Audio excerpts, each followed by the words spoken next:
Ahoj lidi, já jsem Ike Murček, jsem sexpert, což znamená, že dokážu zbalit úplně každou buchtičku na celém širém světě. A abych to dneska zase dokázal, tak jsem si tu jako hosta vzal toho největšího zoufalce na celém světě. Což při pohledu na něj dojde snad úplně každému. Ježiši chlape, dělej se sebou něco. Takže chlape, co máš za problém? Teda kromě toho, že jsi zoufalec. Já bych jsem potřeboval zbalit nějakou holku, no. Holku. Dobře, OK, a v čem vynikáš? Jo, občas hraju fotbal a tak jako. Fotbal? Takže fotbalista, hraješ fotbal, jo? Jo, typu 13, Bobko, holko ty zahraju, pak ještě nějaký Minecrafty, Starcrafty, no a tak.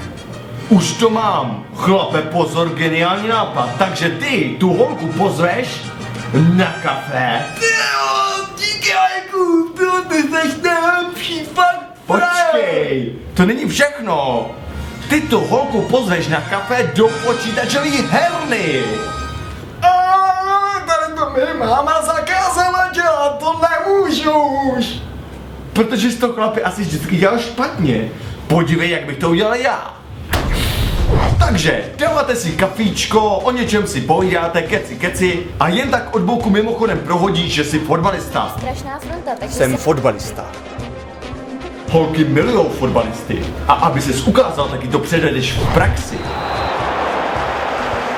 Ty krásu, ty jsi fakt nekecal. Ty hraješ v týmu s Ronaldem. A to si často dáváte takhle tréninky přes počítač na dálku? Xbox. Co? Xbox. Ne počítač. Je to Xbox. No a rázem seš na koni a pak jedeš na další bombu. Bereš ji na bar. Zajdete k baru, jakože si něco dáte, ale ty z ničeho nic najednou řekneš, že si musíš odskočit na hajzlík, protože ten včerejší gulášek trochu tlačí a chce to ven. Počkáš tu chvíli? Já jdu srát. Samozřejmě, kdybychom se podívali, jak to vypadá na záchodě, nic neuvidíme. Jak to? Protože zatímco si ona myslí, že se na záchodě odehrává střevní bitva připomínající bombardování Japonska, ty ve skutečnosti sedíš ve druhém patře a paříš CSko, aby ses dostal do varu. Tak co chlape, chceš vědět, jak to vypadá u nás doma, když stará dostane krámy? Takhle. No ale počkej, kdy jako pozvu tu holku na toho panáka? To za tebe ale chlape udělá někdo jiný. No a kdo? Jako to mám říct mámě? Chlape, když necháš holku samotnou na baru, stane se z ní jasná kořist pro všechny ostatní chlapy. Ahoj, jsi tu sama nebo s někým? No on zrovna... Jo, jsem tu sama. Pak toho snaživce necháš, ať za ní zacvaká tak 5-6 panáčků a až tu ženskou dostatečně nalije, ty za ním přijdeš a proneseš. Hej kámo, co mi chmatáš na mojí starou?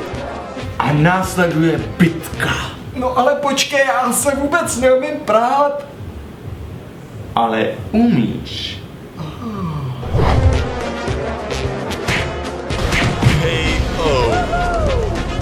A pak následuje tanec, protože všichni určitě víme, že alkohol a tanec rovná se co?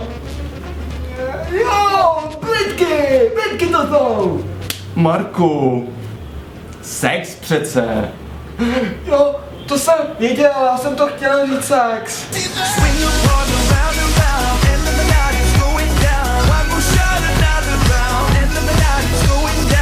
No a hned potom si Károu odvezeš pěkně domů. Žensky milujou rychlou jízdu. No ale kde bude sedět ona, když je tam jenom ta jedna sedačka? No ona bude sedět přece na svém místě. Na kterým? Na tom svým.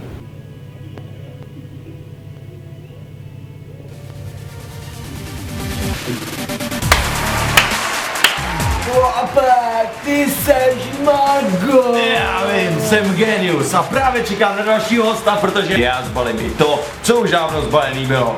A teď to tu balím. Jsem Mike Murček. Neboli mrtvčeky.